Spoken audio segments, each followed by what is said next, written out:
Why does my chest hurt? Why can't I take full breaths? Why do I have a fever? These are all questions that people that might have been affected by zoonotic diseases may ask themselves after riding on an airplane, car, where they're in close quarters with animals they're not familiar with and people that might not have the proper vaccinations for those animals. So we'll look into how to prevent these diseases from spreading today. Today, the viewer will be able to see prevention techniques. They'll gain awareness for what these signs of these zoonotic diseases look like, and they will also see intense CDC guidelines on how to prevent these diseases from spreading. In high school, I studied animal health for 4 years. I also worked at a vet clinic for 3 years, so it really helped me gain a firsthand experience on what these zoonotic diseases look like. For example, my first day of work, I had a rabies case come through the door at 8:30 in the morning where a German Shepherd had gotten infected by rabies by a raccoon. He walked through the door. I could visually see the slobber coming off of his mouth, so I had a pretty good idea that it was going to be a rabies case. Later on that day, I was able to figure out that the test had come back positive, and unfortunately that dog had to be put down that day. This presentation will allow the viewer to gauge what certain cases look like when they're infected by a zoonotic disease and what pets look like after they've been infected by these zoonotic diseases. So we'll go ahead and investigate the symptoms, causes, and treatments of these diseases. So symptoms. For people, coughing, sneezing, fever, loss of breath, different behavior, and redness around the eyes. Redness around the eyes comes from contact with the saliva of either a dog, cat, bird, and then you go ahead and rub your eyes. This will cause an infection, not necessarily pink eye, but it would be around the eye area. For pets, we see a lot of foaming of the mouth, different behavior where a calm dog will turn into a very strict dog and they will be wanting to bite at everything. A very common case would be chewing on the corner or shoes, anything along the lines of that. Vomiting, changing up from dry food to soft food and they're still vomiting. That can be a case that they have some sort of viral infection. Diarrhea also is a case, same thing. If you change up their food from a dry food to a wet food and they're still showing these symptoms, definitely go ahead and get them tested at that time.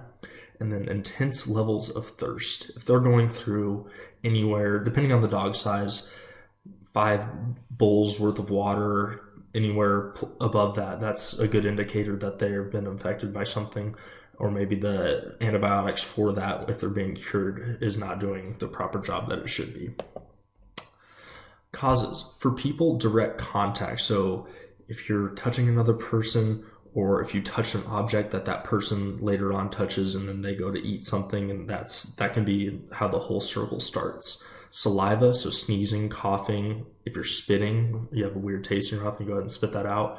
And then the lack of sanitation. So if you're not washing your hands, you're not using hand sanitizer, and then you're going to eat something, that's going to spread these zoonotic diseases pretty easily. For pets, lack of immunizations. So if you're not getting all those shots your dog, cat, bird, etc. may need, that can go ahead and kickstart all these diseases. Direct contact. So if you're petting a dog or a cat that you don't know on a walking trail and you're touching their mouth all the time, going up and down, this is where you're going to go ahead and need to wash your hands. You need to be using hand sanitizer. You don't know where that dog's been. You don't know if it's been immunized. You don't know anything about it. And then mosquito and tick contact. So this could be the spread of Lyme disease, West Nile virus, all these different things that you don't know where they came from, where the host is in this situation. So when a mosquito latches onto a dog from Florida, then migrates to Kansas, and it bites my dog, for example, that can be where everything starts as far as the circle. Treatment for humans. So luckily for humans, there is a rabies shot. However, some people elect not to. So they will go ahead and be prescribed antibiotics to get rid of this infection. Next, we have brucellosis, which is an infection coming from cattle. So they will go ahead and prescribe streptomycin, which is a lot to take in at first, but it's just an antibiotic that will go ahead and attack the virus at its sake, and it builds up your antibodies. So if you are around cattle a lot, if you're a farmer, this is where you'll be wanting to take this if you did test positive for brucellosis. Cat scratch fever, this one's not really an intense thing, but this is something that we see a lot of in the vet clinic. There's several different antibiotics that you can go ahead and be prescribed with on that, and this is something that can go away within 3 to 6 days of using these antibiotics. Bovine tuberculosis, another very common one for dairy cattle people. Antibiotics for about 6 to 12 months. This is something that's pretty serious. This isn't something that goes away very quickly. This is something you need to stay on top of as far as your doses. Treatment for animals. Unfortunately for rabies victims in this case, there is not yet a vaccine. I know it's been in the works for several years now, but this is something that that dog, cat, bird, etc. would have to be euthanized in this case to prevent the spread of this type of disease. Next, we have brucellosis. If you use oxytetracycline, this is something that can get rid of this if it's coming from a dairy cattle kind of operation, anything like that. This is where you would go ahead and use that. Cat scratch fever, you're just going to use your basic antibiotics. Amoxicillin will go ahead and knock this out in about 2 days or so. Not too worried about that, but you want to go ahead and stay on top of it for about 4 to 6 weeks. All right. This is a really good graphic. I like this graphic. So this really shows how diseases spread. So if you look down here, you have the pig and the cat and a dog, chickens, etc.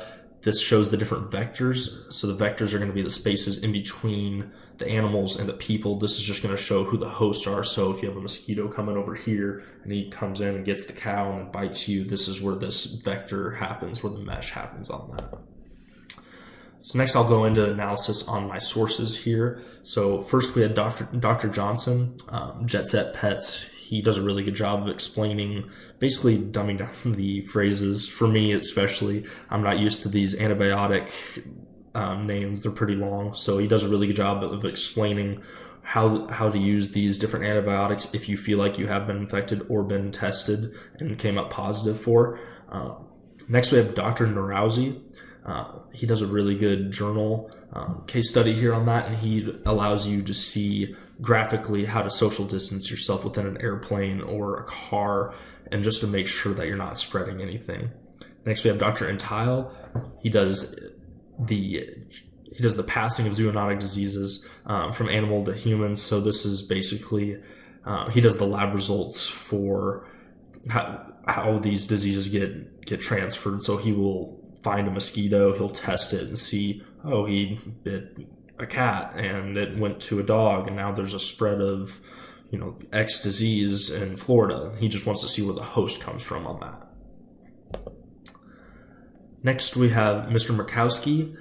He does zoonotic disease news and articles for the Scientific Magazine. This is something that really shows good graphics in regards to different cat cages or dog cages that can be taken on the flights, or I know now there's like dog purses and everything like that. He just shows what are good practices to be practicing to prevent these diseases from spreading due to course-ordered operations on this.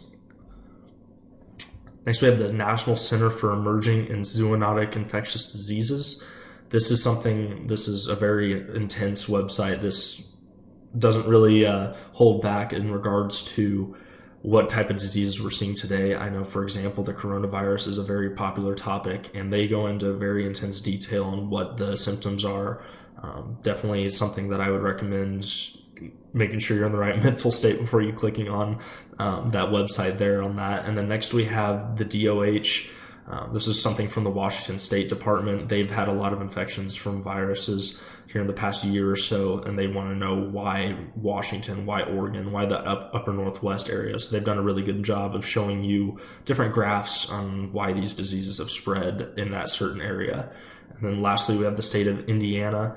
This is something that they do a really good job of zoonotic and vector-borne diseases. So it really shows you why the tick has Lyme disease and why the mosquito has the West Nile virus, everything along those lines there on that. Lastly, we have Iowa State University and the Zoonotic Disease Control Center from the CDC. So these two websites are fantastic at looking into different studies and different lab results that they've gotten. The CDC actually shows you better results on why and what is trending at this time. So, for example, the coronavirus is a very, very big portion of today's news. I know now that the coronavirus is very capable of spreading from cats. So this is something the CDC has looked very intensely on. So to conclude here, we talked about the different symptoms of zoonotic diseases. We looked at the causes, and we looked at what we can do to treat these diseases today.